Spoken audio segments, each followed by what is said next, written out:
معلوم ہے کہ کل سورج گرہن ہے اور خبریں یہ آ رہی ہیں کہ 80% سورج کل گرہن ہوگا۔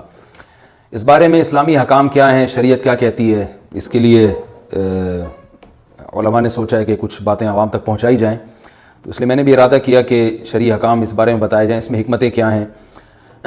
رسول اللہ صلی اللہ علیہ وسلم کے دور میں سورج گرہن ہوا ہے۔ آپ صلی اللہ علیہ وسلم کے نرینہ اولاد نہیں تھی، آپ کو اللہ نے اولاد دی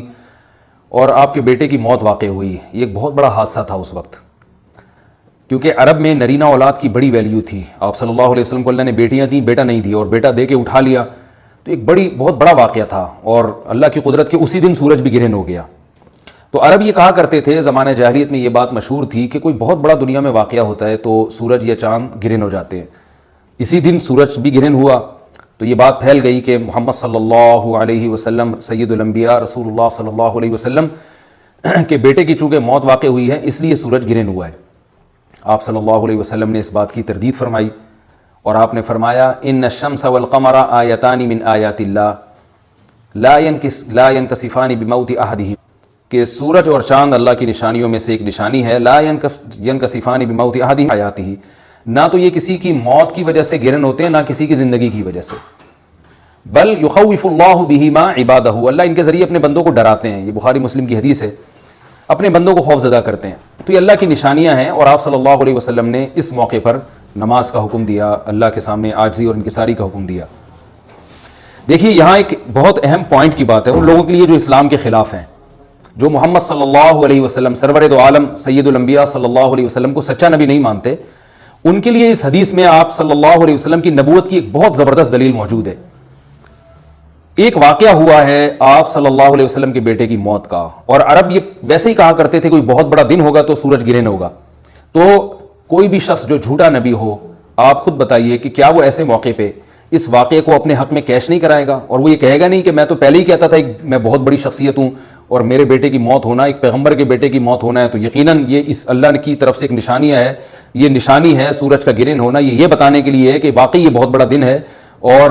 یہ بہت بڑا دن اس اعتبار سے کہ ایک نبی کے بیٹے کی موت واقع ہوئی ہے۔ لیکن آپ صلی اللہ علیہ وسلم نے یہ سب نہیں کیا، اور آپ نے بتایا کہ سورج اور چاند کے گرہن ہونے کا کسی کی موت یا زندگی سے کوئی تعلق نہیں، اور سائنس نے بھی ثابت کر دیا ہے کہ یہ ایک سائنٹیفک حقیقت ہے کہ جب زمین اور سورج کے درمیان چاند آ جائے تو سورج گرہن ہو جاتا ہے، اور جب چاند اور سورج کے درمیان زمین آ جائے اور سورج کی روشنی چاند تک نہ پہنچ رہی ہو تو چاند گرہن ہو جاتا ہے۔ یہ اس میں عبرت کی بات بھی ہے ان لوگوں کے لیے جو آپ صلی اللہ علیہ وسلم کی نبوت میں شک کرتے ہیں۔ البتہ آپ صلی اللہ علیہ وسلم نے اس موقع پر ہمیں حکم دیا کہ اللہ سے تضرع اور عاجزی اور انکساری کی جائے، اپنے گناہوں کی معافی مانگی جائے، اور نماز آپ صلی اللہ علیہ وسلم نے پڑھی۔ اس پہ بھی بعض لوگ اشکال کرتے ہیں کہ یہ جب ایک نیچرل پروسیس ہے تو اس میں اتنا گھبرانے کی، کیونکہ حدیث میں آتا ہے آپ صلی اللہ علیہ وسلم بہت گھبرائے، تو اس میں گھبرانے کی کیا بات ہے؟ تو یاد رکھیے ہر نیچرل پروسیس جو ایک عام معمول سے ہٹ کر ہو، اس میں انسان کے لیے ایک عبرت کی بات ہوتی ہے۔ ہم دیکھتے ہیں رسول اللہ صلی اللہ علیہ وسلم کے دور میں جب تیز ہوا چلتی تھی اور بارش سے پہلے ہوا چلا کرتی تھی تیز ہوائیں، تو آپ صلی اللہ علیہ وسلم گھبرا کے مسجد کی طرف دوڑتے، عاجزی انکساری کرتے، اللہ تعالیٰ سے یہ کہتے کہ اللہ تو نے تو مجھ سے وعدہ کیا کہ جب تک میں ان کے درمیان موجود ہوں تو ان کو عذاب نہیں دے گا۔ تو یہ خوف کا غلبہ تھا آپ صلی اللہ علیہ وسلم پر۔ کیوں؟ وجہ اس کی یہ تھی کہ یہی حالات قوم عاد اور قوم سمود پر بھی آئے ہیں۔ قرآن میں آتا ہے نا فَلَمَّا رَأَوْهُ عَارِضًا مُسْتَقْبِلَ أَوْدِيَتِهِمْ قَالُوا هَذَا عَارِضٌ مُمْطِرُنَا بل هو ما استعجلتم به ريح فيها عذاب أليم تدمر كل شيء بأمر ربها فأصبحوا لا يرى إلا مساكنهم، کہ وہ بادلوں کو دیکھ کے کہنے لگے یہ تو ایک معمول کے مطابق بادل ہیں جو برسیں گے اور بارش ہوگی۔ تو پیغمبر نے کیا کہا کہ یہ بارش نہیں ہے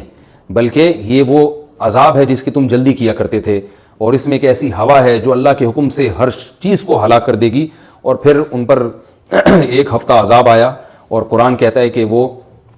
ایسے پڑھ کے ہلاک ہو گئے کہ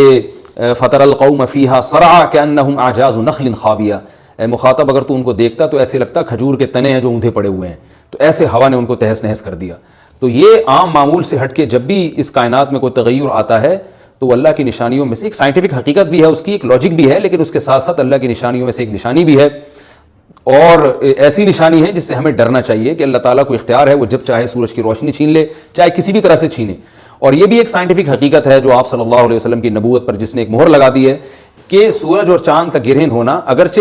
اسی ایک لاجک ہے کہ چاند سورج کے سامنے آ جائے تو سورج گرہن ہو جاتا ہے، لیکن اس بارے میں جو ہماری تحقیق ہے، جو سائنسدان کہتے ہیں کہ یہ وقت یعنی خطرے کا وقت ہوتا ہے، سورج سے ایسی خطرناک ریز نکلتی ہیں جو نقصان کا سبب بن سکتی ہیں، تبھی بعض حضرات سورج کی طرف دیکھنے سے بھی منع کرتے ہیں، اور یعنی نظام میں تھوڑی ایک عام نارمل روٹین سے ہٹ کے اس کائنات کا نظام چلتا ہے، تو اس لیے یہ اس کائنات کے لیے، زمین کے لیے ڈینجرس ہو سکتا ہے، اور جو گریوٹی اور جو کشش کا نظام ہے اس میں بھی خلل واقع ہوتا ہے، تو ایسا نہیں ہے کہ یہ بالکل ایک نارمل کنڈیشن ہوتی ہے اور اس کا کوئی نقصان ہی نہیں ہے، یہ بالکل غلط ہے، اس میں نقصان کا بہرحال خطرہ ہے، اور اس بات کا امکان موجود ہوتا ہے کہ قدرت انسانوں سے انتقام لے یا انسانوں کو نقصان پہنچائے، اور ویسے بھی جن کے دلوں میں اللہ کا خوف ہوتا ہے وہ تو ویسے ہی اللہ کے وَهُم مِّن خَشْيَتِهِ، قرآن مجید میں اللہ تعالیٰ کے ارشاد ہے کہ مشرکین بار بار یہ سوال پوچھتے تھے قیامت کب آئے گی کب آئے گی، اللہ فرماتے ہیں لیکن جو مومنین ہیں ان کو اس سے غرض نہیں ہے کہ کب آئے گی، وَالَّذِينَ آمَنُوا مُشْفِقُونَ مِنْهَا، وہ تو قیامت سے گھبراتے ہیں کہ پتہ نہیں ابھی نہ آ جائے، تو جس کے دل میں اللہ کا خوف ہوتا ہے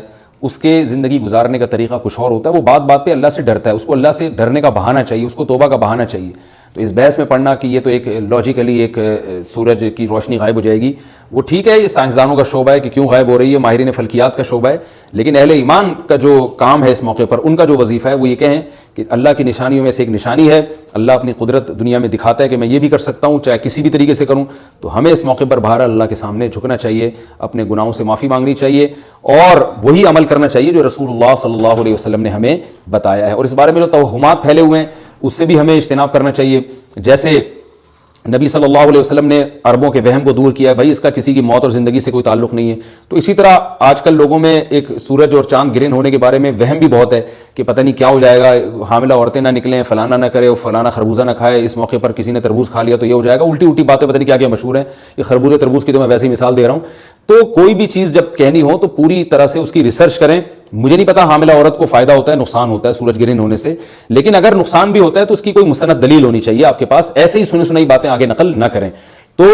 بہرحال ہمیں جو کرنے کا کام ہے جو رسول اللہ صلی اللہ علیہ وسلم نے بتایا ہے وہ کام بخاری اور مسلم کی حدیث کے مطابق نماز ہے، انفرادی بھی ہے، جماعت سے بھی ہے، مستحب یہ ہے کہ جماعت سے نماز پڑھی جائے مسجد میں یا کسی بھی میدان میں، اور 2 رکعتیں امام پڑھائیں گے اور اس میں سرن تلاوت بھی کر سکتے ہیں، جہری تلاوت بھی کر سکتے ہیں، دونوں رائے ہیں علماء کی، آج کل جہری کو اس لیے ترجیح دی جاتی ہے کہ صلاۃ کسوف میں جو رسول اللہ صلی اللہ علیہ وسلم کی سنت ہے وہ لمبی نماز ہے، تو لمبی نماز پڑھیں گے تو اگر آپ آہستہ آواز سے پڑھیں گے تو لوگوں کو تھکاوٹ کا احساس زیادہ ہوتا ہے، جہری پڑھیں گے تو تھکاوٹ کا احساس کم ہوتا ہے، تو اس لیے دونوں قولوں پہ فتویٰ دیا جاتا ہے، وہ ایک قول راجح ہے اور ایک میں آسانی ہے، تو آسانی اس قول میں ہے کہ جہری تلاوت کی جائے، اس میں لوگوں کو نماز میں کھڑا رہنا آسان ہوتا ہے، تو لمبی سے لمبی نماز پڑھی جائے۔